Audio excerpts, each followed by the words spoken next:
La reforma educacional de la presidenta Bachelet pretende, entre otras cosas, dejar de entregarle recursos públicos a aquellos colegios que tengan fines de lucro, terminar con el financiamiento compartido, con el copago, y prohibir la selección en todos los colegios que justamente reciban fondos del Estado. Hay un informe que preparó la Universidad Diego Portales, un estudio que hoy incluso figura publicado en el diario El Mercurio con algunos antecedentes, donde se dice que el 78% de los actuales colegios subvencionados sufrirían directamente el impacto de esas medidas. Y queremos conocer detalles de ese estudio. Para eso estamos aquí con el investigador del Centro de Políticas Comparadas de Educación de la Universidad Diego Portales, Felipe Salazar. Gracias por venir, Felipe. ¿Cómo estás? Gracias, Verónica. Muy bien.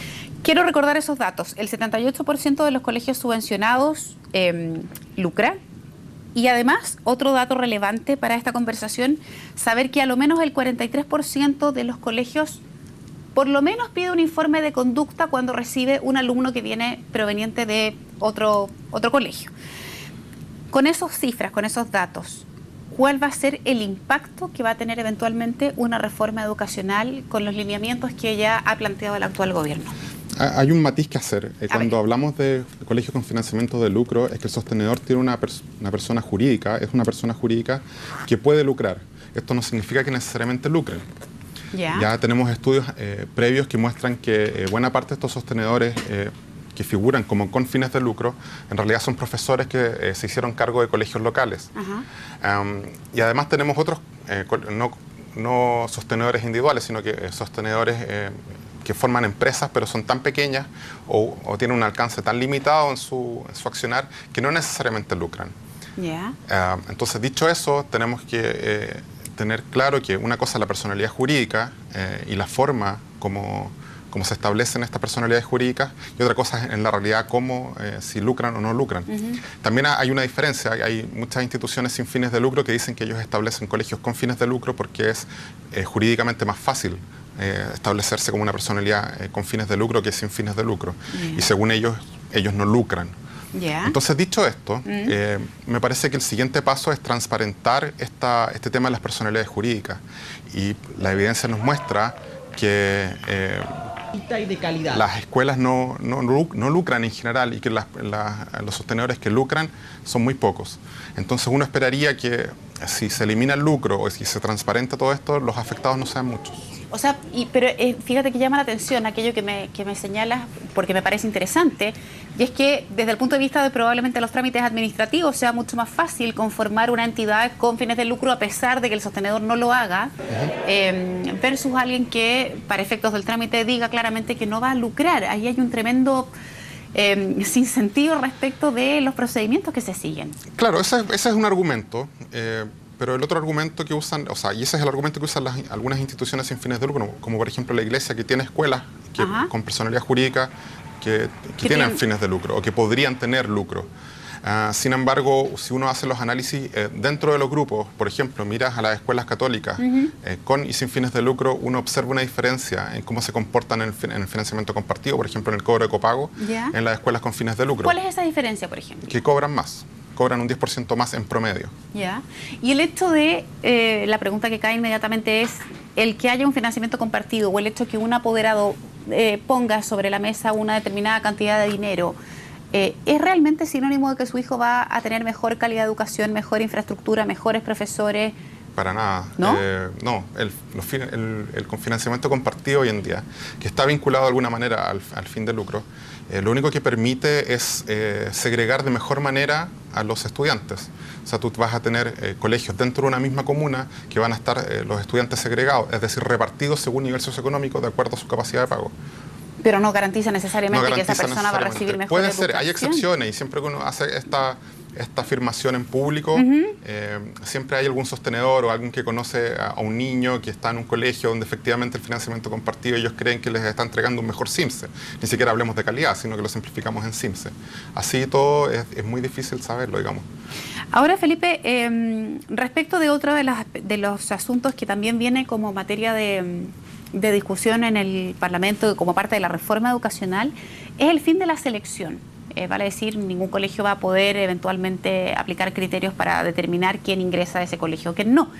Pero hoy día entiendo que por ley todos los colegios subvencionados que ofrecen vacantes hasta sexto básico no pueden pedir rendimiento escolar, tampoco antecedentes socioeconómicos, pero sí se les permite poder seleccionar en base al proyecto educativo. Sí. Por ejemplo, condición religiosa o algo así. ¿No es muy delgada la línea entonces que hay de lo que dice la ley respecto de esa excepción que de acuerdo al proyecto educativo puede seleccionar? Dentro de ese proyecto educativo el concepto puede cambiar mucho. No solo es delgada, sino que es borrosa. Eso es lo peor de todo. La Ley General de Educación es bien clara al respecto de las dos cosas. Primero dice que en el artículo 12 o 13, no recuerdo con exactitud, lo que tú dices, que se entiende por un proceso de admisión y cuáles son los requisitos mínimos que se debe establecer para iniciar un proceso de admisión. ¿Qué datos se pueden pedir? ¿Qué datos no se pueden pedir?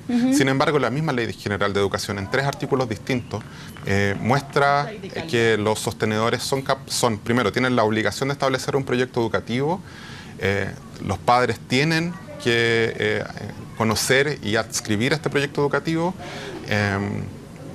y que finalmente, si no lo es responsabilidad de ellos cumplirlo, digamos. Correcto.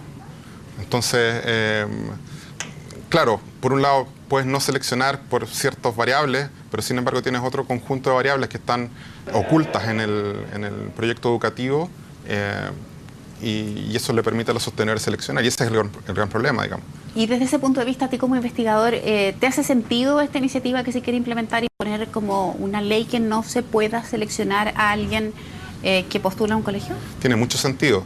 Hoy en día vemos que la gente evalúa, o la gente tiende a evaluar a los colegios según CIMSE. Por lo menos los medios los muestran así cuando hacen estos rankings de colegios, y la gente se busca dónde está y se compara con los colegios que están alrededor. Pero eso se extendió también al Ministerio de Educación cuando empezaron a entregar estas cartillas con la información no solo de tu colegio, sino de los colegios que están alrededor tuyo.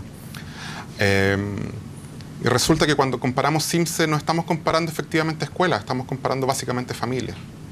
Y mientras no podamos comparar el valor que nos entregan las escuelas, y no solo hablo del valor agregado desde el punto de vista del profesor, digamos, sino que todo el conjunto de las variables que constituyen un centro educativo, incluyendo a las familias, no podemos saber si las escuelas lo hacen mejor o lo hacen peor. Es el caso extremo, cómo comparamos el Instituto Nacional con una escuela promedio en La Pintana. No se pueden comparar, un liceo promedio en La Pintana, no se pueden comparar. Correcto. El Instituto Nacional, perdón, puede ser muy bueno, pero no lo sabemos, porque hoy en día gran parte de su éxito en CIMSE y en resultados PSU se debe a la fuerte selección que hacen sobre las familias. Y el colegio promedio en La Pintana probablemente no tiene esa capacidad de seleccionar.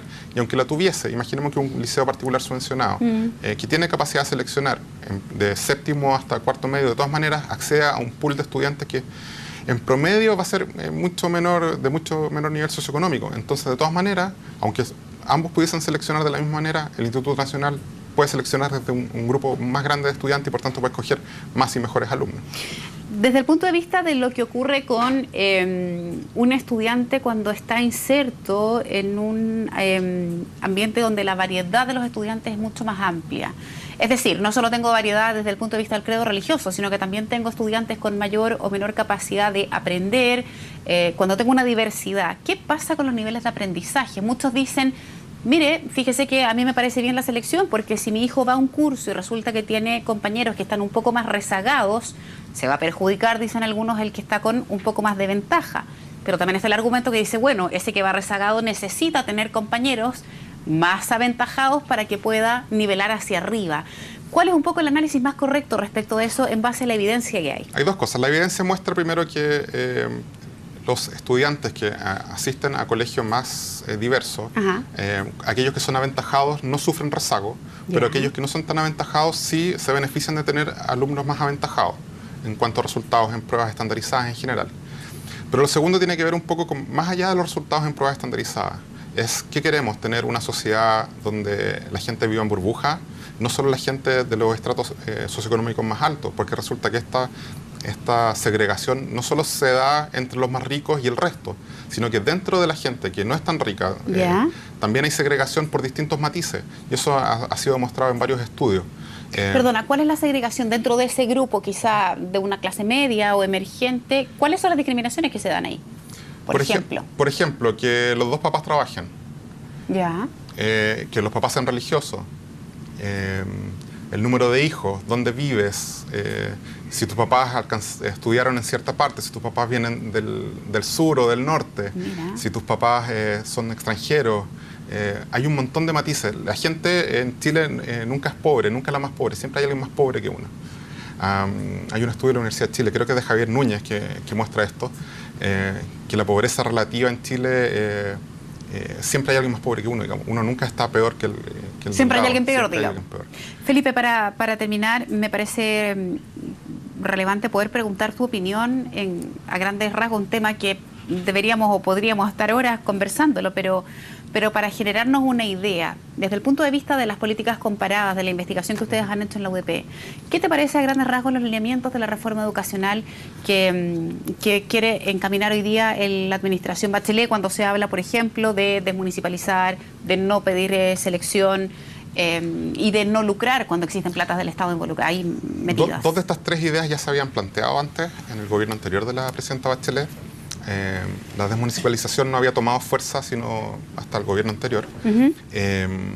Pero ya se había hablado del fin del copago, por ejemplo, y se había hablado del fin de la selección, que eran ideas que se plantearon en proyectos de ley, pero que finalmente tuvieron que bajarse por presiones de grupos de interés. Teníamos la presión de los colegios particulares subvencionados, que no querían que acabara el copago, y teníamos la presión de los colegios católicos de la Iglesia para que no se eliminara la selección.